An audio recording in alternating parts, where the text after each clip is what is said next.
Pure ಹನಿ ಅನ್ನೋ concept ಬಂದಿದೆ. ಶುದ್ಧವಾಗಿದೆಯಾ, ನಾವು ಯೂಸ್ ಮಾಡ್ಬೋದಾ ಇಲ್ವಾ ಅಂತ ತುಂಬ ಜನ ಅದಕ್ಕೆ ಬೆಲ್ಲವನ್ನು ಆ್ಯಡ್ ಮಾಡುವಂಥದ್ದಾಗಲಿ, ಸಕ್ಕರೆ ಪಾಕವನ್ನು ಆ್ಯಡ್ ಮಾಡೋದಾಗಲಿ ಇದೆಲ್ಲ ಮಾಡ್ತಾ ಇರ್ತಾರೆ. ತಿರ್ಗಾ ಇಂಡೈಜೆಷನ್ ಆಗುವಂಥ ಸಾಧ್ಯತೆಗಳಿರುತ್ತೆ. ಅದು ಒಳ್ಳೇದಲ್ಲ. ಆಯುರ್ವೇದದಲ್ಲಿ ಜೇನುತುಪ್ಪವನ್ನು ಬಿಸಿ ಮಾಡಿ ಯೂಸ್ ಮಾಡುವಾಗಿಲ್ಲ ಅಂತ ಕ್ಲಿಯರ್ ಆಗಿ ಹೇಳಿದ್ದಾರೆ. ಚೆನ್ನಾಗಿದೆ ಜೇನುತುಪ್ಪ ಅಂತ ಹೇಳಿದ್ರೆ ಡಯಾಬಿಟಿಸ್ ಇರೋರು ಕೂಡ ಖಂಡಿತವಾಗ್ಲೂ ಸೇವನೆ ಮಾಡ್ಬೋದು. ಹನಿನ ನಾವು ಅಮೃತ ಅನ್ಕೊಂಡ್ರೆ ಬಿಸಿ ನೀರು ಜೊತೆ ಸೇರಿಸಿದ್ರೆ ವಿಷ ಅಂತ ಹೇಳ್ಬೋದು. ಈ ರೀತಿಯಾದಂಥ ಅಲರ್ಜಿ ಕೋಲ್ಡ್ ಕಾಫಿ ಇರುತ್ತೆ, ಕಡಿಮೆ ಆಗ್ಲಿಕ್ಕೆ ಶುರು ಆಗುತ್ತೆ. ಜೇನುತುಪ್ಪವನ್ನು ಬಿಸಿ ಯಾವುದೇ ಪದಾರ್ಥದ ಜೊತೆ ತಗೊಳ್ಳಬಾರದು.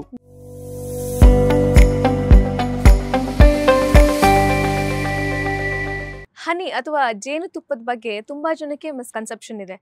ಹನಿಯನ್ನ ಡೈಲಿ ಕನ್ಸ್ಯೂಮ್ ಮಾಡಬಾರ್ದು, ಡಯಾಬಿಟೀಸ್ ಇರೋರು ಮಾಡಬಾರ್ದು, ಅಥವಾ ಅದು ಕಾರ್ಬ್ ರಿಚ್, ವೇಟ್ ಗೇನ್ ಆಗುತ್ತೆ ಅದನ್ನ ಕನ್ಸ್ಯೂಮ್ ಮಾಡಿದ್ರೆ ಅಂತ. ನೀವೇನ್ ಹೇಳ್ತೀರಾ ಸರ್? ಇದರಲ್ಲಿ ಯಾಕೆ ಈ ರೀತಿಯಾದಂಥ ಭಯ ಬಂದಿದೆ ಅಂತ ಹೇಳಿದ್ರೆ, ಪ್ಯೂರ್ ಹನಿ ಅನ್ನೋ ಕಾನ್ಸೆಪ್ಟ್ ಬಂದಿದೆ. ಸರ್ ಇದು ಶುದ್ಧವಾಗಿದೆಯಾ, ನಾವು ಯೂಸ್ ಮಾಡ್ಬೋದಾ ಇಲ್ವಾ ಅಂತ ತುಂಬ ಜನ ಅದಕ್ಕೆ ಬೆಲ್ಲವನ್ನು ಆ್ಯಡ್ ಮಾಡುವಂಥದ್ದಾಗಲಿ, ಸಕ್ಕರೆ ಪಾಕವನ್ನು ಆ್ಯಡ್ ಮಾಡೋದಾಗಲಿ ಇದೆಲ್ಲ ಮಾಡ್ತಾ ಇರ್ತಾರೆ. ಆ ರೀತಿ ಮಾಡಿದಾಗ ಡಯಾಬಿಟಿಸ್ ಇರೋರು ಅಥವಾ ಬೊಜ್ಜಿರೋರು ವೇಟ್ ಲಾಸಿಗೆ ನಾವು ಹನಿ ಯೂಸ್ ಮಾಡ್ತಾ ಇದ್ದೇವೆ ಸರ್ ಆಯುರ್ವೇದದಲ್ಲಿ ಹೇಳಿದ್ದಾರೆ ಅಂತ ಮಾಡಿಬಿಟ್ರೆ ಅಲ್ಲಿ ಆಗೋದೇ ಬೇರೆ. ಸೊ ಆ ರೀತಿ ಆಗಬಾರ್ದು ಅಂತ ಹೇಳಿದರೆ ಅವರು ಆ ಪ್ಯೂರ್ ಹನಿ ಇರೋದನ್ನು ಯೂಸ್ ಮಾಡ್ಲಿಕ್ಕೆ ಶುರು ಮಾಡಿದ್ರು ಅಂತ ಹೇಳಿದರೆ ಆವಾಗ ನೀವು ಹೇಳಿರುವಂಥ ಎಲ್ಲ ಕಂಡೀಷನ್ಸ್ಗಳಿಗೂ ಕೂಡ ಸೂಟ್ ಆಗುತ್ತೆ, ಪ್ಲಸ್ ಅವ್ರು ಯೂಸ್ ಮಾಡ್ಬೋದು. ತುಂಬಾ ಜನ ಬಿಸಿ ನೀರಿಗೆ ಈ ಒಂದು ಹನಿಯನ್ನ ಮಿಕ್ಸ್ ಮಾಡಿಬಿಟ್ಟು ಕುಡಿತಾರೆ, ಅಂದ್ರೆ ವೇಟ್ ಮ್ಯಾನೇಜ್ಮೆಂಟ್ಗಾಗಲಿ ಅಥವಾ ವೇಟ್ ಲಾಸ್ಗಾಗಲಿ ಅಂತ. ಈ ಮೆಥಡ್ ಸರಿನಾ ಅಂತ?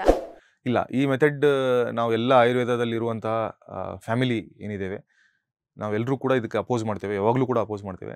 ಆಯುರ್ವೇದದಲ್ಲಿ ಜೇನುತುಪ್ಪವನ್ನು ಬಿಸಿ ಮಾಡಿ ಯೂಸ್ ಮಾಡುವಾಗಿಲ್ಲ ಅಂತ ಕ್ಲಿಯರ್ ಆಗಿ ಹೇಳಿದ್ದಾರೆ. ಅದು ವಿರುದ್ಧ ಆಹಾರದಲ್ಲಿ ಬರುವಂಥದ್ದು.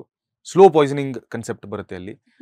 ಕಂಟಿನ್ಯೂಸ್ ಆಗಿ ತಗೊಳ್ತಾ ಇದ್ರು ಅಂತ ಹೇಳಿದ್ರೆ ಅವರಿಗೆ ಚರ್ಮಕ್ಕೆ ಸಂಬಂಧಪಟ್ಟಂಥ ರೋಗಗಳು ಬರಬಹುದು, ಅಥವಾ ಕೂದಲಿಗೆ ಸಂಬಂಧಪಟ್ಟಂಥ ರೋಗಗಳು ಬರ್ಬೋದು, ಕಣ್ಣಿಗೆ ಸಂಬಂಧಪಟ್ಟಂಥ ರೋಗಗಳು ಬರ್ಬೋದು, ಅಥವಾ ಆಟೋ ಇಮ್ಯೂನ್ ಕಂಡೀಷನ್ಸ್ಗಳಂತ ಏನು ಹೇಳ್ತೇವೆ ಇದೆಲ್ಲ ಆಗುವಂಥ ಸಾಧ್ಯತೆಗಳಿರುತ್ತೆ. ಸೊ ಜೇನುತುಪ್ಪವನ್ನು ಬಿಸಿ ನೀರಿನ ಜೊತೆ ಅಷ್ಟೇ ಅಲ್ಲ, ಜೇನುತುಪ್ಪವನ್ನು ಬಿಸಿ ಯಾವುದೇ ಪದಾರ್ಥದ ಜೊತೆ ತಗೊಳ್ಳಬಾರದು, ಬಿಸಿ ಮಾಡಲೇಬಾರದು. ಉಗುರು ಬೆಚ್ಚಗಿದ್ರೆ ಓಕೆ, ಬಿಸಿ ಇರಬಾರ್ದು. ಸೊ ಹಾಟ್ ವಾಟರ್ ಅಂತ ಹೇಳುವ ಕನ್ಸೆಪ್ಟ್ ಬೇರೆ, ಲ್ಯೂಕ್ ವಾರ್ಮ್ ಅಂತ ಹೇಳುವ ಕನ್ಸೆಪ್ಟ್ ಬೇರೆ, ವಾರ್ಮ್ ವಾಟರ್ ಅಂತ ಹೇಳುವ ಕನ್ಸೆಪ್ಟ್ ಬೇರೆ. ಮೂರಿದೆ. ಲ್ಯೂಕ್ ವಾರ್ಮ್ ಬರುತ್ತೆ, ವಾರ್ಮ್ ಬರುತ್ತೆ, ಹಾಟ್ ಬರುತ್ತೆ. ಸೊ ಅಲ್ಲಿ ತುಂಬಾ ಜನ ಹಾಟ್ ಟೀಯಲ್ಲಿ ಜೇನುತುಪ್ಪವನ್ನು ಬೆರೆಸ್ತಾರೆ, ಹಾಟ್ ಕಾಫಿ ಶುಗರ್ ಆಲ್ಟರ್ನೇಟಿವ್ ಅಂತ ಹೇಳ್ಬಿಟ್ಟು ಬೆರೆಸ್ತಾರೆ. ಆ ರೀತಿ ಮಾಡುವಾಗಿಲ್ಲ. ಸೊ ಅದ್ರ ಬದಲು ಅವರು ಅದನ್ನ ಸೇವನೆ ಮಾಡಿ 1 ಅಥವಾ 2 ಅವರ್ ಆದಮೇಲೆ 1 ಸ್ಪೂನ್ ಜೇನುತುಪ್ಪವನ್ನು ಸೇವನೆ ಮಾಡೋದು ತುಂಬಾ ಉತ್ತಮ. ನಾರ್ಮಲ್ ನೀರಿನ ಜೊತೆ ಅವ್ರು ಸೇವನೆ ಮಾಡ್ಬೋದು ಖಂಡಿತವಾಗ್ಲು, ರೂಮ್ ಟೆಂಪರೇಚರ್ ನೀರು ಅಥವಾ ಲ್ಯೂಕ್ ವಾರ್ಮ್ ಇದ್ರೆ ಓಕೆ ಸ್ವಲ್ಪ. ಬಟ್ ತುಂಬಾ ಬಿಸಿ ನೀರು ಅಥವಾ ಬಿಸಿ ಪದಾರ್ಥದ ಜೊತೆ ಜೇನುತುಪ್ಪವನ್ನು ಸೇವನೆ ಮಾಡ್ಲಿಕ್ಕೆ ಹೋಗಬಾರ್ದು. ಅದೇ ರೀತಿ ಜೇನುತುಪ್ಪವನ್ನು ಕೂಡ ಬಿಸಿ ಮಾಡಬಾರ್ದು, ಬಿಸಿ ಮಾಡಿ ಸೇವನೆ ಮಾಡಬಾರ್ದು. ಓಕೆ, ಈಗ ಪರ್ ಡೇ ಒಬ್ಬ ಹೆಲ್ದಿ ಪರ್ಸನ್ ಎಷ್ಟು ಜೇನುತುಪ್ಪವನ್ನು ಸೇವಿಸಬಹುದು ಅಂತ? ಇದು ಕೂಡ ಒಂದು ಪ್ರಶ್ನೆ ಇರುತ್ತೆ. ತುಂಬಾ ಜೇನುತುಪ್ಪವನ್ನು ಸೇವನೆ ಮಾಡ್ಲಿಕ್ಕೆ ಹೋಗಬಾರ್ದು. ನಾನು ಆವಾಗಲೇ ಹೇಳ್ತಿದ್ದೆ, ಡಾಕ್ಟರ್ ಶರದ್ ಅವರು ಹೇಳಿದ್ದಾರೆ ಜೇನುತುಪ್ಪ ಒಳ್ಳೇದು ಅಂತ. ಬೆಳಿಗ್ಗೆ ಒಂದು 4 ಸ್ಪೂನು, ಮಧ್ಯಾಹ್ನ ಒಂದು 4 ಸ್ಪೂನು, ಸಂಜೆ ಒಂದು 4 ಸ್ಪೂನ್, ನೈಟ್ ಒಂದು 4 ಸ್ಪೂನ್ ಸೇವನೆ ಮಾಡ್ತಾ ಹೋದ್ರು ಅಂತ ಹೇಳಿದ್ರೆ ಅಲ್ಲಿ ತಿರ್ಗಾ ಇಂಡೈಜೆಷನ್ ಆಗುವಂಥ ಸಾಧ್ಯತೆಗಳಿರುತ್ತೆ. ಅದು ಒಳ್ಳೇದಲ್ಲ. ಸೊ ಒಂದು ದಿವಸಕ್ಕೆ ಅರ್ಧರಿಂದ 1 ಸ್ಪೂನ್ನಷ್ಟು ಜೇನುತುಪ್ಪವನ್ನು ಅವ್ರು ಖಂಡಿತವಾಗ್ಲೂ ಸೇವನೆ ಮಾಡ್ಬೋದು ಒಂದು ದಿವಸಕ್ಕೆ. ಅದು ಚೆನ್ನಾಗಿದೆ ಜೇನುತುಪ್ಪ ಅಂತ ಹೇಳಿದ್ರೆ ಡಯಾಬಿಟಿಸ್ ಇರೋರು ಕೂಡ ಖಂಡಿತವಾಗ್ಲೂ ಸೇವನೆ ಮಾಡ್ಬೋದು. ಇದು ಕ್ವಾಂಟಿಟಿ ಡಯಾಬಿಟಿಸ್ ಇರೋರ್ಗೂ ಸೇಮ್ ಆಗಿರುತ್ತೆ. ಅರ್ಧ ಸ್ಪೂನ್ ಅಥವಾ 1 ಸ್ಪೂನ್ ಮ್ಯಾಕ್ಸಿಮಮ್.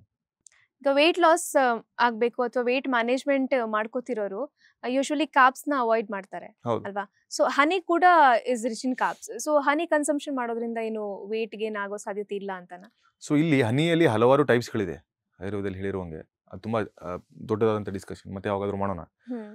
ಹನಿ ಅಂತ ಏನು ಹೇಳ್ತೇವೆ ಅದು ಸ್ಕ್ರೇಪಿಂಗ್ ಏಜೆಂಟ್ ಅಂತ ಹೇಳಲಾಗಿದೆ ಆಯುರ್ವೇದದಲ್ಲಿ. ಎಕ್ಸೆಸ್ ಫ್ಯಾಟ್ ಏನಿರುತ್ತೆ ಅದನ್ನ ಸ್ಕ್ರೇಪ್ ಮಾಡುವಂಥದ್ದು, ಒಟ್ಟಿಗೆ ಏನು ಎಕ್ಸೆಸ್ ಇರುತ್ತೆ ಅದನ್ನ ಸ್ಕ್ರೇಪ್ ಮಾಡುತ್ತೆ ಅಂತ. ಸೊ ಅದನ್ನು ನಾವು ನಿಯಮಿತವಾಗಿ ಸರಿಯಾದ ಪದಾರ್ಥದ ಜೊತೆ ನಾವು ಸೇವನೆ ಮಾಡಿದರೆ ಅಲ್ಲಿ ನಮಗೆ ಅದರ ಒಂದು ಬೆನಿಫಿಟ್ ಏನಿದೆ ಅದು ಸಿಗುತ್ತೆ. ಸೊ ಅದು ರಿಚ್ ಇದ್ರೂ ಕೂಡ ಕಾರ್ಬ್ಸಲ್ಲಿ ನಾವು ಅದನ್ನು ಖಂಡಿತವಾಗ್ಲೂ ಸೇವನೆ ಮಾಡ್ಬೋದು. ಯಾಕೆ ಅಂತ ಹೇಳಿದರೆ ನಾವು ನಾರ್ಮಲ್ ನೀರಿನ ಜೊತೆ ಅದನ್ನು ಸೇವನೆ ಮಾಡಿದ್ವಿ ಅಂತ ಹೇಳಿದರೆ ಒಂದು ಕನ್ಸೆಪ್ಟ್ ಇದೆ, ಬೇರೆ ಬೇರೆ ಪದಾರ್ಥಗಳ ಜೊತೆ ಇವಾಗ ಹೆಂಗೆ ಹನಿನ ನಾವು ಅಥವಾ ಜೇನುತುಪ್ಪವನ್ನು ಬಿಸಿನೀರಿನ ಜೊತೆ ಸೇರಿಸ್ಬಿಟ್ರೆ, ಹನಿನ ನಾವು ಅಮೃತ ಅನ್ಕೊಂಡ್ರೆ ಬಿಸಿನೀರ ಜೊತೆ ಸೇರಿಸಿದ್ರೆ ವಿಷ ಅಂತ ಹೇಳ್ಬೋದು. ಹಾಗೆ ನಾರ್ಮಲ್ ನೀರಿನ ಜೊತೆ ಅವ್ರು ಸೇವನೆ ಮಾಡ್ಲಿಕ್ಕೆ ಸ್ಟಾರ್ಟ್ ಮಾಡಿದ್ರು ಅಥವಾ ಜನರಲ್ ಆಗಿ ಡೈರೆಕ್ಟ್ ಆಗಿ ಸೇವನೆ ಮಾಡ್ಲಿಕ್ಕೆ ಸ್ಟಾರ್ಟ್ ಮಾಡಿದ್ರು ಅಂತ ಹೇಳಿದ್ರೆ ಅಲ್ಲಿ ಸ್ಕ್ರೇಪಿಂಗ್ ಆಗುತ್ತೆ, ಲೇಖನ ಅಂತ ಹೇಳ್ತೀವಿ ನಾವು. ಎಕ್ಸೆಸ್ ಫ್ಯಾಟ್ ಏನಿದೆ ಅದು ಕಡಿಮೆ ಆಗ್ಲಿಕ್ಕೆ ಶುರು ಆಗುತ್ತೆ. ಸೊ ಡೆಫಿನೆಟ್ಲಿ ಅವರಿಗೆ ವೇಟ್ ಲಾಸ್ ಜರ್ನಿಯಲ್ಲಿ ಹೆಲ್ಪ್ ಆಗುತ್ತೆ. ಓಕೆ, ಈಗ ಸಾಮಾನ್ಯವಾಗಿ ಈಗ ನಮ್ಮ ಮನೆಯಲ್ಲೇ ಹೇಳೋದು, ನಮ್ಮ ಅಜ್ಜಿ ಅಥವಾ ಅಮ್ಮಂದ್ರು ಕೆಮ್ಮು ಬಂದಾಗ ಅಥವಾ ಬೇರೆ ರೀತಿ ಹೆಲ್ತ್ ಇಶ್ಯೂಸ್, ಸಣ್ಣ ಪುಟ್ಟ ಹೆಲ್ತ್ ಇಶ್ಯೂಸ್ಗೆ ಹನಿನ ಯೂಸ್ ಮಾಡ್ತಾರೆ. ಸೊ ಆಯುರ್ವೇದದಲ್ಲಿ ಯಾವ ರೀತಿ ಯೂಸ್ ಮಾಡಲಾಗುತ್ತೆ ಅಂತ? ಖಂಡಿತವಾಗ್ಲೂ ಮಾಡ್ಬೋದು. ತುಂಬ ಒಳ್ಳೆಯ ಒಂದು ಕನ್ಸೆಪ್ಟ್ ಇದು. ನಾವು ಆವಾಗಲೇ ಅರಿಶಿಣ ಪುಡಿ ಬಗ್ಗೆ ಮಾತಾಡಿದ್ವಿ, ಟರ್ಮರಿಕ್ ಪೌಡರ್ ಬಗ್ಗೆ. ಪೆಪ್ಪರ್ ಪೌಡರ್ ಬಗ್ಗೆ ಮಾತಾಡಿದ್ವಿ, ಕಾಳು ಮೆಣಸು, ಆ ಎರಡರ ಜೊತೆ ಹನಿನ ಸೇರಿಸ್ಬಿಟ್ರೆ ತುಂಬ ಒಳ್ಳೆಯದು. ಸೊ ಸೇವನೆ ಮಾಡ್ಬೋದು ಖಂಡಿತವಾಗ್ಲೂ. ಅಥವಾ ಡೈರೆಕ್ಟ್ ಹನಿನ ಸ್ವಲ್ಪ ತುಳಸಿ ಎಲೆ ಜೊತೆ ಅವರು ಕ್ಲೀನ್ ಮಾಡಿ ತುಳಸಿ ಎಲೆನ ಅವರು ಹನಿ ಜೊತೆ ಸೇರಿಸ್ಬಿಟ್ಟು ಸೇವನೆ ಮಾಡಿದರೂ ಕೂಡ ಈ ರೀತಿಯಾದಂಥ ಅಲರ್ಜಿಕ್ ಕೋಲ್ಡ್ ಕಾಫಿ ಇರುತ್ತೆ ಕಡಿಮೆ ಆಗ್ಲಿಕ್ಕೆ ಶುರು ಆಗುತ್ತೆ. ಹನಿಯಿಂದ ಮತ್ತು ಟರ್ಮರಿಕ್ಕಿಂದ ತುಂಬ ಒಳಗಡೆ ದೇಹದಲ್ಲಿ ಆಗ್ತಿರುವಂಥ ಇನ್ಫ್ಲಮೇಷನ್ಸ್ ಇರಲಿ, ಇನ್ಫೆಕ್ಷನ್ಸ್ಗಳಿರಲಿ ಕಡಿಮೆ ಆಗುತ್ತೆ. ದೇಹದ ರೋಗ ನಿರೋಧಕ ಶಕ್ತಿ ಜಾಸ್ತಿ ಆಗುತ್ತೆ. ಪ್ಲಸ್ ಎಲ್ಲೆಲ್ಲಿ ಮೈಕ್ರೋಬಿಯಲ್ ತೊಂದರೆಗಳಾಗ್ತಾ ಇರುತ್ತೆ, ಮೈಕ್ರೋಬಿಯಲ್ ಅಟ್ಯಾಕ್ ಆಗ್ತಾ ಇರುತ್ತೆ, ಅದು ನಿಯಂತ್ರಣದಲ್ಲಿ ಬರುತ್ತೆ. ಇನ್ನು ಸಾಮಾನ್ಯವಾಗಿ ಫೇಸ್ ಪ್ಯಾಕ್ಗಳಲ್ಲಿ, ಫೇಸ್ ಮಾಸ್ಕ್ಗಳಲ್ಲಿ ಕೂಡ ಹನಿಯನ್ನ ಬಳಸ್ತಾರೆ. ಸೊ ಸ್ಕಿನ್ ಕೇರ್ ರೂಟೀನ್ ಅಲ್ಲಿ ಹೇಗೆ ಇನ್ಕ್ಲೂಡ್ ಮಾಡ್ಕೋಬಹುದು? ಸ್ಕಿನ್ ಕೇರ್ ರೂಟೀನಲ್ಲೂ ಕೂಡ ನಾನು ಅವಾಗಲೇ ಹೇಳ್ತಿದ್ದೆ ನಿಮಗೆ, ಅರಿಶಿಣ ಪುಡಿಯನ್ನು ಹೇಗೆ ಯೂಸ್ ಮಾಡ್ತಿರ್ತಾರೆ ಅದೇ ರೀತಿ ಹನಿನೂ ಕೂಡ ಯೂಸ್ ಮಾಡ್ತಾರೆ. ಬಟ್ ಕೆಲವೊಬ್ರಿಗೆ ಬರಲ್ಲ ಅದು. ಸೊ ಯೂಸ್ ಮಾಡೋಕ್ಕಿಂತ ಮೊದಲು ಸ್ವಲ್ಪ ನೀವು ಅದನ್ನು ಸ್ವಲ್ಪ ಭಾಗಕ್ಕೆ ಸ್ಕಿನ್ನಲ್ಲಿ ಹಾಕಿಬಿಟ್ಟು ಚೆಕ್ ಮಾಡಿ ಆಮೇಲೆ ಯೂಸ್ ಮಾಡೋದು ಒಳ್ಳೆಯದು. ಹನಿನ ಹಲವಾರು ಜನ ಈ ಅರಿಶಿಣ ಪುಡಿ ಜೊತೆ ಬೆರೆಸ್ಬಿಟ್ಟು ಫೇಸಿಗೆ ಹಾಕ್ತಾರೆ, ಡೈರೆಕ್ಟಾಗೂ ಕೂಡ ಹಾಕ್ತಾರೆ ಫೇಸಿಗೆ.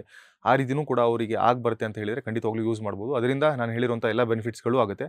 ಪ್ಲಸ್ ಅಗೇನ್ ಅಲ್ಲಿ ಓವರಾಲ್ ತ್ವಚೆಯ ಒಂದು ರೋಗ ನಿರೋಧಕ ಶಕ್ತಿ ಏನಿರುತ್ತೆ ಅಥವಾ ತ್ವಚೆಯ ಒಂದು ಹೆಲ್ತ್ ಏನಿರುತ್ತೆ ಅದು ಇಂಪ್ರೂವ್ಮೆಂಟ್ ಆಗುತ್ತೆ. ಓಕೆ, ಜೇನುತುಪ್ಪದ ಕುರಿತಾಗಿ ಸಾಕಷ್ಟು ಮಾಹಿತಿಯನ್ನು ತಿಳಿಸಿಕೊಟ್ರಿ ಸರ್, ಧನ್ಯವಾದ. ಧನ್ಯವಾದ. ಲೇಟೆಸ್ಟ್ ಹಾಗೂ ಇಂಟ್ರೆಸ್ಟಿಂಗ್ ಸುದ್ದಿಗಳಿಗಾಗಿ ಬಾಸ್ ಟಿವಿ ಕನ್ನಡ ಚಾನೆಲ್ನ ಸಬ್ಸ್ಕ್ರೈಬ್ ಮಾಡಿ, ಹಾಗೆಯೇ ಬೆಲ್ ಐಕಾನ್ ಪ್ರೆಸ್ ಮಾಡಿ. ಇದರ ಜೊತೆಗೆ ಫೇಸ್ಬುಕ್, ಇನ್ಸ್ಟಾಗ್ರಾಮ್, ಎಕ್ಸ್ ನಲ್ಲೂ ಮಿಸ್ ಮಾಡದೆ ಫಾಲೋ ಮಾಡಿ.